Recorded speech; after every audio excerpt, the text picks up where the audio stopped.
Hello and welcome to today's show where we bring you expert insights on the topics that matter most.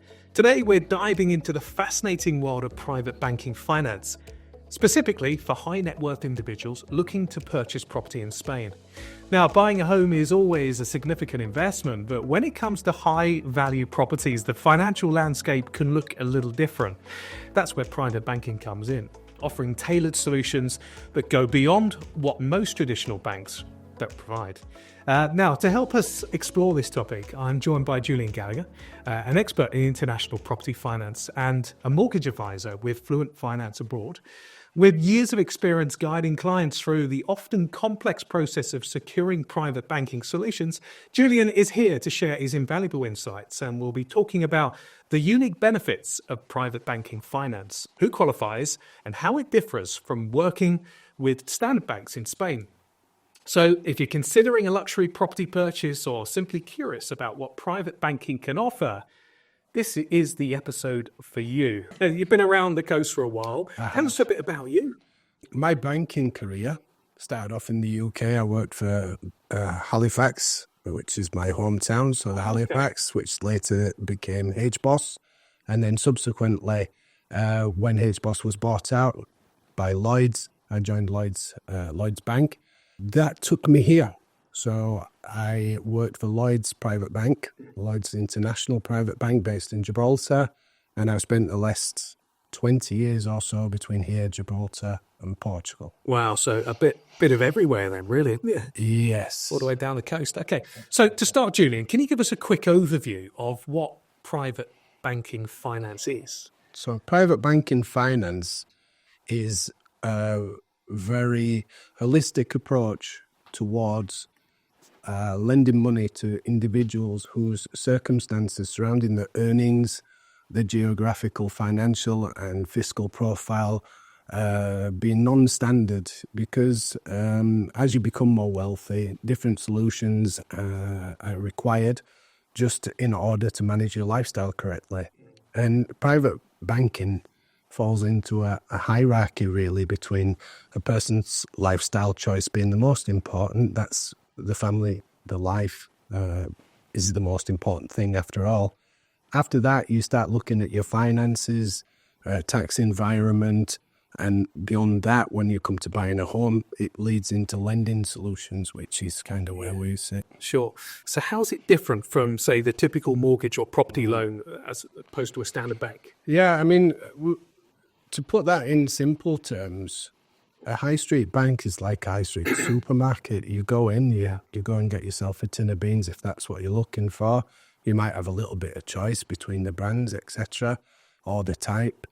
And you put what you want in your shopping trolley and you pay for it and you go. Yeah. Whereas when you come to dealing with a private bank, the requirement of that consumer is far different, and the circumstances around them don't allow for an off-the-shelf solution to be put into place. There's not a one-size-fits-all tin of beans that you can use. So that's why they set themselves apart. They have this approach towards lending money, which is different to that of the high street. It's not algorithmic. It's not standard format. It's very flexible. So would you say there's some of the key benefits of that, or is there any others? No, there are lots of different benefits. In terms of when you're working with a private bank, they're not presented with spreadsheets and algorithms to work with. There's, as a high street bank would, you are basically an Excel spreadsheet when you approach a high street bank. And if you don't fit in all those little boxes, then there's no decision maker on the end of it who can say, well, it doesn't quite fit into that category and not quite into that category. There's no one to then bring that together. And a private bank has got this ability. The manager has enough clout, the relationship manager has enough clout to be able to say, I understand that situation fully, and I'll explain it to the lending committee if necessary, or whoever's going to be underwriting the loan, perhaps it's even him. So you've got this more direct conversational piece going on. Yeah, sure. So private banking is often associated with high net worth individuals, certainly from my perspective. Yeah. Can you explain what criteria somebody would typically need to meet the qualifications? to qualify? This is the thing, really. Typical is not high net worth. They don't go hand in hand. Typical is high street and the consumer, which is your average person, like, well, certainly I. When you come into the high net worth category, what they say is a relationship balance of $1 million being the minimum. Right. But that's flexible, as is everything else that we're going to mention now. The closer you get to the 5 million mark, the more they're going to start to consider you as a high net worth client. Your relationship balance matters as well. So how close is, you've got your net worth on one side, your relationship balance, those are two components.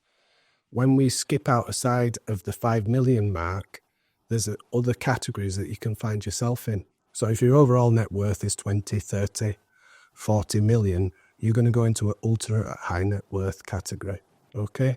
So the typical criteria for entry, $1 million, but there is flexibility on that. Interesting.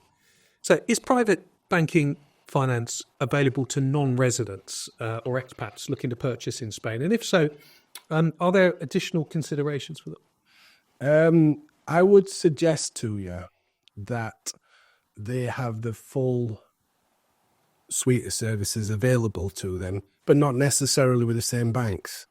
A tax-paying resident could certainly access a high street lender that has a private banking access aspect and get the result they're looking for. Whereas for an expatriate from any country coming to this country, the international private banking platform is going to be more flexible in the first instance when it comes to providing any form of solution. Our focus is lending. We don't offer financial advice. That's done internally by the private banks themselves. So as is so important, particularly in Spain, we stay in our lane and we focus on the lending side of things. But yeah, certainly there's no real restriction to an international person. Mm-hmm. Can you talk us through the process of securing private banking finance for a property purchase? So if private banking is going to be a solution, because it could be a mix that you end up using, in line with the tax guidance that you're given from the professional tax advisor, client's preferences, lifestyle choices, wants and needs, you could end up using a combination of a high street mortgage and lending against an investment portfolio, for example. And the first thing to do is to understand the current environment. So we'd ask for a full assets and liabilities statement from the customer. I've had it in the case that there's been a personal assistant or personal representative that deals with the finance of the high net worth individual. We might have to deal with that family office. Either way, we're going to get a picture of their current positions. And from that, we can start to understand what might be portable, what might not be, and what the likely outcome is if a person moves a banking relationship in terms of achieving their objectives. For buying property in particular, there's an opportunity here to keep control over your finances, of your own money. So lending against an existing or a portfolio of stocks, commodities, investments like bonds, rather than using the property itself as the collateral, it provides them with the opportunity not to use just a cash buy, because a cash buy is always the first instinct of a high net worth individual. But quite often, wealthy people are more productive with that capital and can get it working harder for themselves if it's still available to them. So why not look at some form of leverage, whether it be against the property or an existing investment? If the money's priced well enough, then you can outrun that debt quite often. So use somebody else's money as well. So, yeah, use someone else. It's lending against your own money in essence, but that's not a cash-held investment, which is depreciating all the time because a cash investment is that way. What they'll do, your private bank, is invest in government bonds that might be returning 3 to 5%, corporate bonds 5%, 4%, something like that, some equities, etc. Now, if they're successful in their mission, it's not ours, but if the investment side is done correctly, and say for example, it's costing you it's returning you 4%, and the total cost of your loan is only 3%, then you've won. Yeah, for sure. Are there any challenges or potential downsides to private banking finance that clients should be aware of? Yeah, I mean, they're never straightforward, but the clients themselves are not straightforward.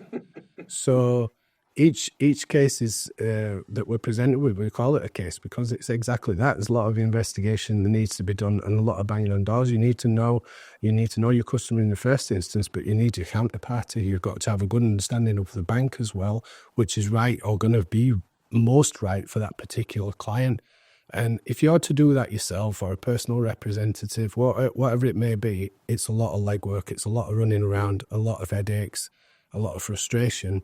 And by the time you've gone through that process, you're going to end up as a cash buyer again because you just think to yourself, what's the path of least resistance? I'm just going to get my checkbook out. Do you find that happens a bit, or is it your job to kind of steer them and reassure them along the way as well? So if you come to the right place in the first instance and you get, because what we're talking about is if financial intermediation. Well, if you don't have an intermediary, you're asking for trouble. So we act as a bridge between the lenders and the clients, so we can take all the pain out of the process. You download it once to us, and as a whole of market financial intermediary, we've got the whole suite of active lenders to work with, and we've taken in the documentation once. It's held with us for the time that we need it, and we can use that and present a lending case to several different institutions and compile a comparison of results. And that's the next thing that you're going to see. What's the result? What am I choosing? Oh, this is nice. This works for me, and it will even help you with inside that process as well. So, yeah, if you feel it might be a solution, the right thing to do is have a conversation. There's no harm and everything to gain. Sure thing. So you've worked in many countries. From your expertise, how does the private banking landscape in Spain compare to other countries? It is similar, but not the same. The international private banking platform, which are in this area of the globe, generally revolve around Switzerland, Luxembourg, UK, these types of areas. They obviously have a level of knowledge, expertise, which is wider because they're dealing with various different countries, and they'll be lending money in Monaco, they'll be lending it in Portugal, they'll be lending it in Spain. So where it differs, Spain is predominantly at a private banking level looking at Spain. So it's more focused attention. The experience and understanding of international clients is just what they've been exposed to. So there is a difference. I would suggest that as a Spanish national taxpayer, you might be better off looking towards a private bank like the private banking arm of Santander, for example, but it is just an example for your solution. Whereas for an American, you coming across, let's say, or a Canadian, or someone from even France, you might be far more comfortable looking at a lender that has one foot in both camps, and that can happen as well. You know, you can have a bank with an entity in Luxembourg and an entity in Spain. So again, it's a very bespoke solution, depends on specific circumstances. For sure. But certainly there is a difference between Spanish private banking and international private banking. Mm. Now, do you see any trends or changes in the property financing market that could impact high net worth buyers in Spain in the coming years? There are always going to be changes within the environment which impact high net worth individuals. They impact the world at the end of the day. They are the movers and shakers, particularly on the horizon. We know that governmental announcements, which have any sort of impact on the property market here in Spain, will have some form of impact on those people, taxation and so forth. That that also will determine a lot of decisions that these type of people make as to where they want to reside. So those are two things. But at the end of the day, what Spain has got in it, will never change, is its lifestyle. The lifestyle that it provides, the coast in particular, the islands, are evergreen. That's what I've noticed over there. There's always a market for this area. You'll not find anywhere in Europe better infrastructure for high net worth individuals than in these areas of Spain. You can compare it with Monaco, Monte Carlo. You'll still end up going into France for various things. In Costa del Sol, doesn't matter where you're coming from, you can do and go about your business in your native tongue quite often without any issues. You want to see a doctor, you want to see a financial service provider, you can do it all at your fingertips. Yeah, sure. That's insights there. And finally, for someone who is considering using private banking for a property purchase, what's the most important piece of advice that you would give them? Consider it. That's the first thing. You've got no harm in just having a look into what might be available to you. It takes a lot of effort to become successful, and mistakes might not be as costly in the whole scheme of things, but they're still mistakes. There might have been a decision that you could have taken a different way, which overall would have been a better outcome for you. And that shouldn't be lost in the weeds. That should be something that is available to you, and we can provide that, definitely. Cash is king, but whilst you've got control of it, it's even more so. Brilliant stuff. Well, thanks ever so much for those insights, Aaron. Speaking of lifestyle, do you get time to enjoy the lifestyle much for yourself there? I think in terms of, I've had a very colourful life. Have you? Yeah. Want to share that with us? Yeah, a little bit. I mean, it might be useful for you to know that through private banking, working in private banks, a lot of my clients had super yachts, for example. So I spent a lot of time traveling around the world, visiting clients on super yachts. And I've enjoyed from a distance that experience, I've just got a glimpse into that world. And I think what that does to you, you'll know this from your own experience. Once you've experienced it for a little while, you become just appreciative of it, but you're not part of it. You appreciate it, but you're not part of it. And as an advisor to high net worth individuals, it means that you become a good listener and a good problem solver, because in their world, they have lots of people coming to them with ideas, ways forward, solutions for problems that they haven't even got yet.